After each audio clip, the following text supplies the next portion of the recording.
இன்றைய நாளுக்குரிய வார்த்தை: கர்த்தர் உன் போக்கையும் உன் வரத்தையும் இது முதற்கொண்டு என்றைக்கும் காப்பார். சங்கீதம் 121:8. இந்த வசனத்தில் தேவனுடைய முழு பாதுகாப்பை விளக்குகிறது. தேவன் நம்மளை போகையிலும் வருகையிலும் காப்பார். அவர் இது முதல் கொண்டு காப்பார் என்றால் இன்றைக்கு மட்டும் அவர் காப்பவரில்லை, உங்கள் வாழ்நாள் முழுவதும் அவர் உங்களை காப்பார். இது நம் உடலுக்கான பாதுகாப்புக்கு மட்டும் அல்ல, நம் ஆவிக்குரிய வாழ்க்கைக்கான பாதுகாப்பும் கூட இதில் அடங்கும்.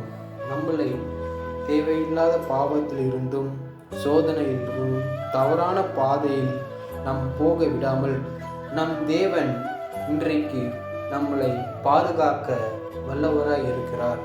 கர்த்தர் தாமே இந்த வார்த்தையை ஆசீர்வதிப்பாராக. ஆமென்.